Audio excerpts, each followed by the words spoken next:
আমরা দুনিয়া জেনে আইছি, আমরা ইচ্ছা করি আইছি, আমরা কইছি নি আল্লাহ যে আল্লাহ আমরা দুনিয়ার জমিনও ফাটাবো, এরকমের কোনো দরখাস্ত আমরা করছি না। আল্লাহ রাব্বুল আলামিন আল্লাহ আমি আরওয়ার মাঝে আমরারে জড়ো কইরা আল্লাহ কইলা হে আমার বান্দা বান্দিও বল কৌসায় আমি আল্লাহ ছাড়া তোমরা আর কে আছে। আমরা এক বাক্যে কইছি আল্লাহ ছাড়া আর কোনো মাবুদ নাই, এক আল্লাহ ছাড়া আর কোনো মাবুদ নাই। আল্লাহ রাব্বুল আলামিন আমরার এক আল্লাহ লা শরীক। আল্লাহ রাব্বুল আলামিন আল্লাহ মে আরওয়ার মধ্যে থাকা শর্তে আল্লাহ এক আল্লাহ যেন আমরা কইয়াইছি, আগে আল্লাহ স্বীকৃতি দেওয়া দিছেন। সুবহানাল্লাহ।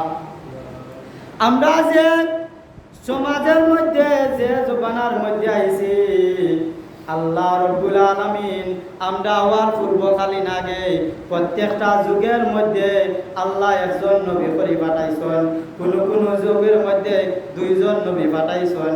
বলে নবী পাঠানোর কারণ হইল গিয়া মানুষের রিসালতের দাওয়াত দিবা, মানুষের সত্যর পথের সন্ধান দেখাইবা। বলে মানুষ তো সত্য পথে অবলম্বন করে মানুষের দিনের দাওয়াত দিবা, দিনের বুঝ মানুষের ভিতরে কিলা আইব রাস্তাটা বাতাইয়া দেওয়ার লাগি মহান রাব্বুল আলামিনে প্রত্যেকটা যুগের মধ্যে একজন নবী বানাইয়া পাঠাইছেন। সুবহানাল্লাহ। প্রত্যেকটা যুগে একজন নবী আসলাম। তদ্রূপ ভাবে আমরা এমন যুগের মধ্যে আল্লাহ রাব্বুল আলামিন পাঠাইছেন, সেই যুগের মধ্যে যে নবী আসলাম মুহাম্মাদুর রাসূলুল্লাহ সাল্লাল্লাহু আলাইহি ওয়াসাল্লাম, ওই নবী আওয়ার পরে আল্লাহ রাব্বুল আলামিন নবী পাঠানোর দরজারে বন্ধ করে দিয়েছেন। সুবহানাল্লাহ। অর্থাৎ শেষ নবী, আখেরি নবী, দু জাহানের বাদশাহ নবী, সরকার তো আলম হযরত মুহাম্মাদুর রাসূলুল্লাহ সাল্লাল্লাহু আলাইহি ওয়াসাল্লাম রে শেষ নবীর উম্মত, শেষ নবী বানায়া পাঠাইছেন। সুবহানাল্লাহ। শেষ নবী খাতামুন নবী, এই নবীর বাদে আর কোন নবী আইতা না। বলে আল্লাহর নবী রহমাতুল লিল আলামিন, আল্লাহর প্যারা প্যারা হাবিব হল, আল্লাহর প্যারা প্যারা নবী হল। আল্লাহ একটা জাহিলি যুগের মধ্যে পাঠাইছেন, একটা অন্ধকার যুগের মধ্যে পাঠাইছেন, যে সময় মানুষে মূর্তি পূজা করত, এমন এমন যুগের মধ্যে আল্লাহ রব্বুল আলামিন নবী আম্বিয়া আলাইহিস সালাতু ওয়াস সালামকে পাঠাইছেন। সে যুগের মানুষেরা মানুষের জিন্দা হত্যা করত, মানুষে মেয়ে সন্তান হইলে ডাইরেক্ট দাফন করত, জিন্দা দাফন করে নিত। এমন এমন যুগে আল্লাহ নবী ইব্রাহিম আলাইহিস সালাতু ওয়াস সালাম রে পাঠাইলা। সেই যুগের মানুষে কিতা করত, বলে মূর্তি পূজা করত, আন্ন মুরুদরে তারা আল্লাহ হইতো। নাউযুবিল্লাহ। এই যুগে হযরতে ইব্রাহিম আলাইহিস সালাতু ওয়াস সালাম রে পাঠাইলা।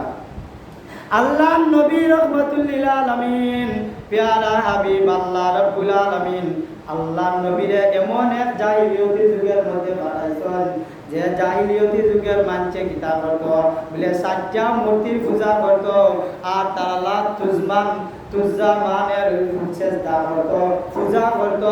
আল্লাহ এই যুগের কঠিন যুগের মধ্যে আল্লাহ নবী রহমাতুল লিল আলামিন পাঠাইছেন। সুবহানাল্লাহ। আর সেই মতান্তরে আমাদেরকে ওই নবীর উম্মত বানায় পাঠাইছেন। সুবহানাল্লাহ। মুসা আলাইহিস সালাতু ওয়াস সালাম তাইনের উম্মতের কলিমা হইল লা ইলাহা ইল্লাল্লাহু মুসা কালিমুল্লাহ। আর মুসা আলাইহিস সালাতু ওয়াস সালামের কলিমা হইল লা ইলাহা ইল্লাল্লাহু মুহাম্মাদুর রাসূলুল্লাহ। সুবহানাল্লাহ। কইতানি না কইতা না? বলে আমরা যে নবীর কলিমা পাইছি, যে নবী আমরা উম্মত বানাই আল্লাহ পাঠাইছেন, ওই নবীর উম্মত মুসা আলাইহিস সালাম রে বানাইছেন। সুবহানাল্লাহ। নবীও হল ওই নবীর উম্মত হইবার লাগি আল্লাহর কাছে দরখাস্ত করছেন, আল্লাহ আমারে আখেরি জমানার নবীর উম্মত বানাইলা না কেন। সুবহানাল্লাহ। আর আমরা বিনা দরখাস্তে বিনা শর্তে আল্লাহ রাব্বুল আলামিন আমরারে ওই নবীর উম্মত বানায় পাঠাইছেন। আমরা ভাগ্য আসিনি না নাই? আমরা সুকপাল, আমরা ভাগ্য এর মতো ভাগ্য আসিনি কেউ? আমরা এর কারণে শুকরিয়া তান আবার আদায় করি আলহামদুলিল্লাহ। আমরা জেনে ই নবীর উম্মত